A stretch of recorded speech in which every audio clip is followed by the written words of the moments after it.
The PlayStation 3. Just hearing the name of the console probably evokes certain feelings from just about any type of gamer. While the console, the initial price point, and controversial things like the PlayStation Network hack played a role in the PS3 being Sony's least successful home console to date, it still managed to sell almost 90 million units by the end of the generation, and put out some of the best games of all time. Now, there's still some pretty fantastic games that are actually locked to the console.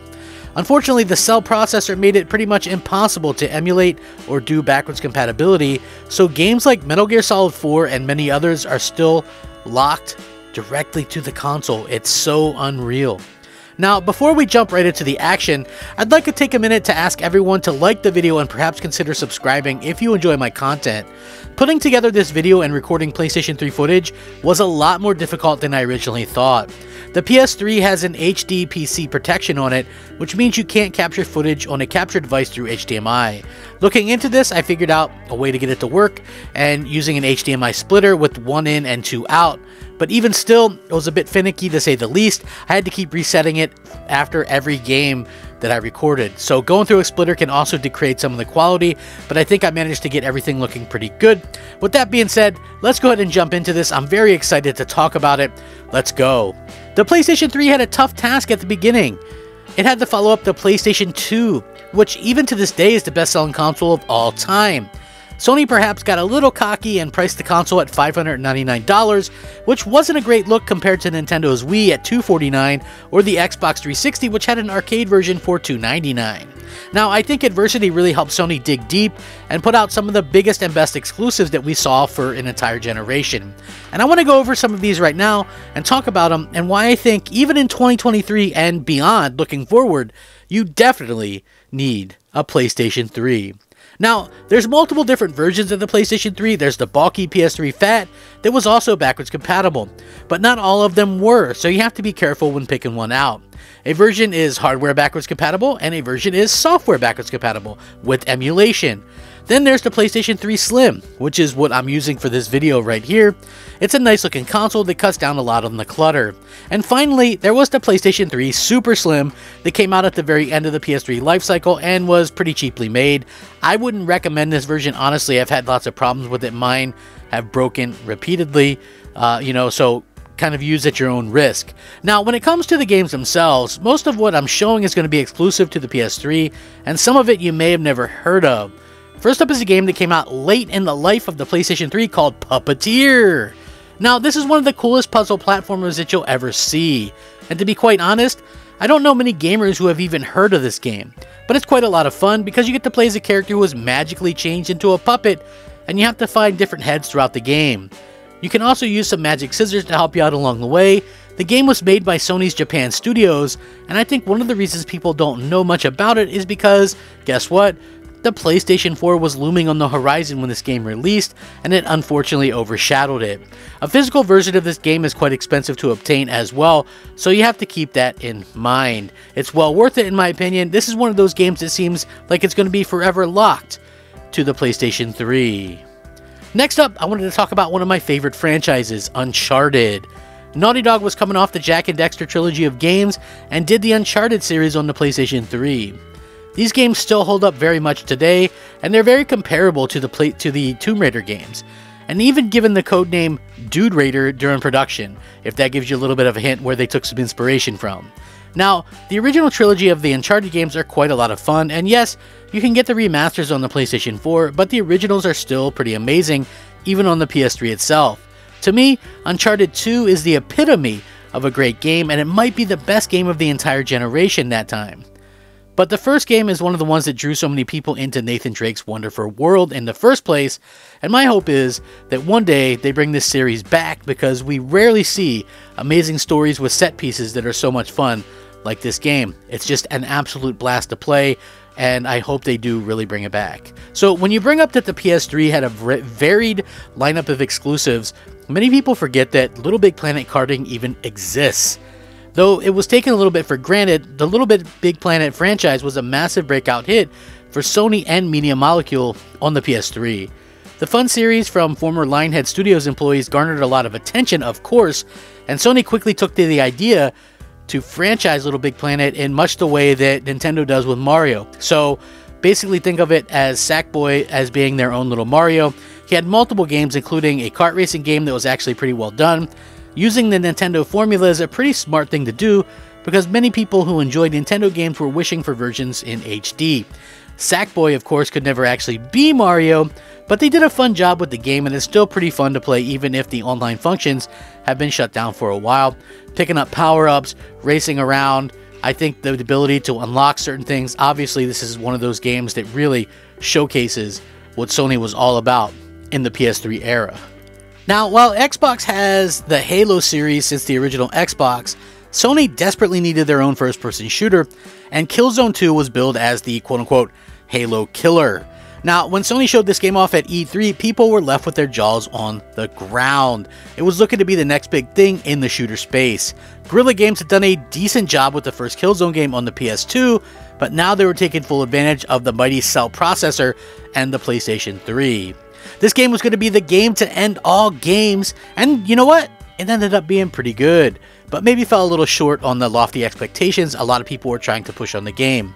And now, of course, Guerrilla Games works on the Horizon Forbidden West series, but at that time, there was something pretty cool about the weighted controls, the fun multiplayer, and intense single-player campaigns.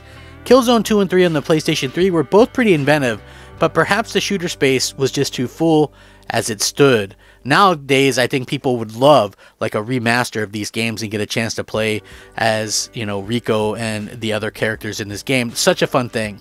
Before the big superhero push, there weren't many superhero games, but Sucker Punch came up with Infamous, and the rest is history. One of the coolest hero games of the generation, it was a completely new IP, and getting the pick if you wanted to go good or evil was quite an interesting aspect to it all.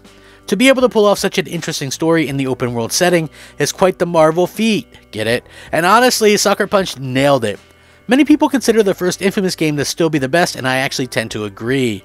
Although there is Infamous 2, Infamous Second Son, and Infamous First Light, which was a smaller standalone experience on the PlayStation 4.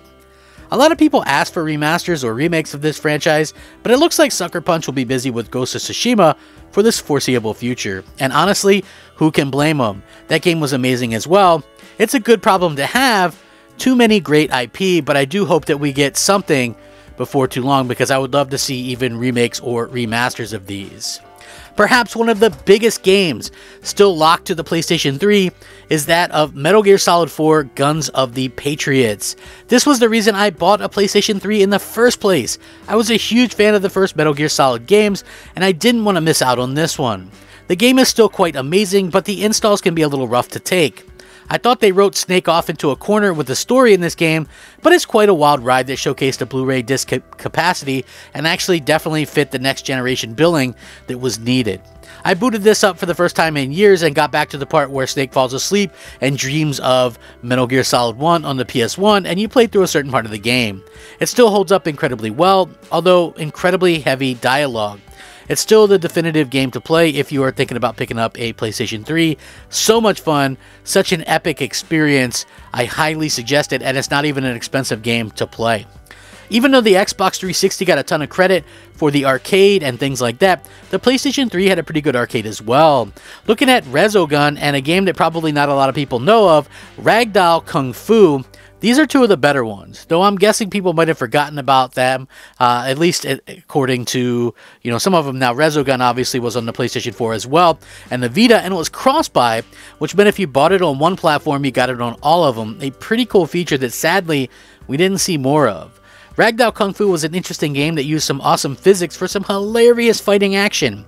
The theme song itself was quite catchy, so I advise people to look it up.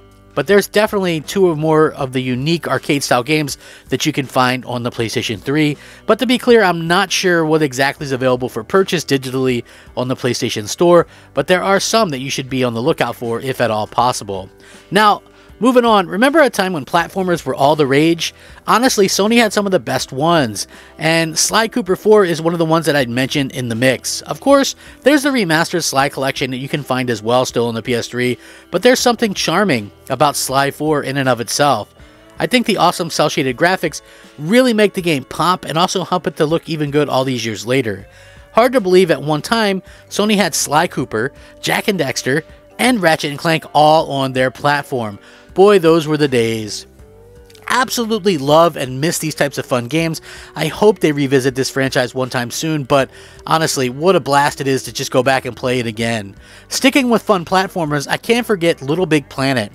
This series was such a force when it launched, and they really went all out with the franchise. They had Little Big Planet 1, Little Big Planet 2, Little Big Planet 3, Little Big Planet Karting, Little Big Planet on the PSP, Little Big Planet on the PlayStation Vita. They even had a Run Sackboy Run mobile game.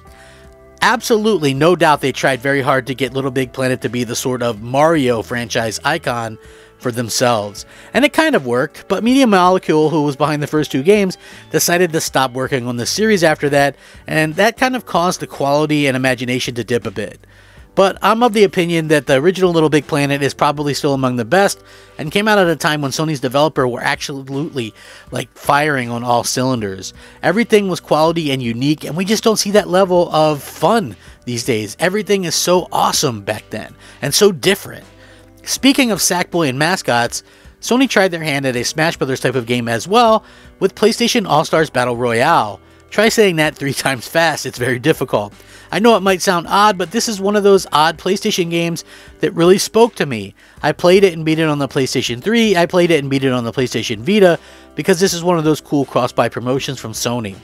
I think one of the things that held the game back was the fact that it didn't really have some of the mascot characters that PlayStation was known for, because Sony didn't actually own them.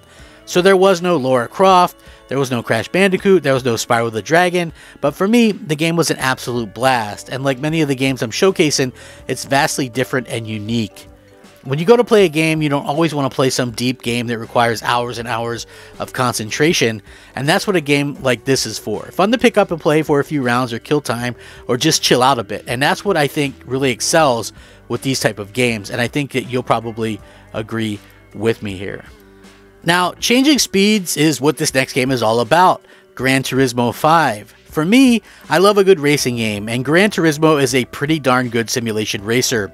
Variety is often called the spice of life, and being able to jump from a first-party platformer, to a first-party first-person shooter, to a first-party racing game is a tremendous thing to be able to do. And that's one of the main reasons it pays off to own a PlayStation 3 in 2023. Gran Turismo 5 is pretty damn awesome, and it honestly looks great even today. You can have so many different choices in the game that it's absolutely insane. And when you think of Insomniac games, what do you think of? You might think Ratchet & Clank, Spyro the Dragon, or maybe Spider-Man due to their recent releases. But in the PS3 era, they fronted this franchise called Resistance: Fall of Man. They actually got 3 of these games out in a single generation, which is pretty crazy to think about.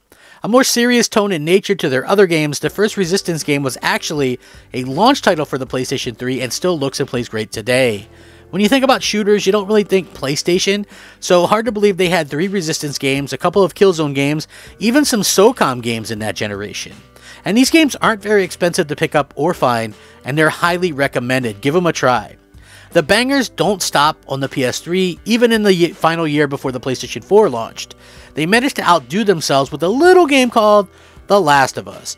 To be honest, this game came out of nowhere and really deserved to be one of the best games of all time. It delivered on the emotional side of gaming that we hadn't really seen before. A stark departure from the fun and sometimes silly Uncharted games, this was a darker game with a tone that was very serious. And now it has blossomed into a full, huge franchise that has its own hit TV show as well. You could definitely make the call that The Last of Us helped propel the PS3 into that next level of gaming. Sure, Naughty Dog had some pretty big hits prior, but this game really spoke to everyone on a completely different level, and the series is still going strong, and people are hoping that they come out with, something anyway that is in line with this. So I think that that's something that we could be seeing before too long. We'll probably see a part 3. So it's almost 2024, and I do think that you need a PS3. It's a no-brainer to pick one up right now. Sure, the digital store will eventually close, and a lot of these games are tied to the PS3 and you never will go anywhere else. So the PS3 might have had some ups and downs throughout its history, but the games are relatively cheap to collect for, and a lot of games still look great to this very day, so why not? Definitely, if you're a collector, pick it up. Let me know what you guys think about this video and the channel in general. We're closing in on 500 subscribers. Blown away. Thank you so much for watching. I hope you all have a fantastic day. I'm the Thrifty Gamer. I'll pick up some cheap games in the future and play them for you guys. Have a great day. Game on.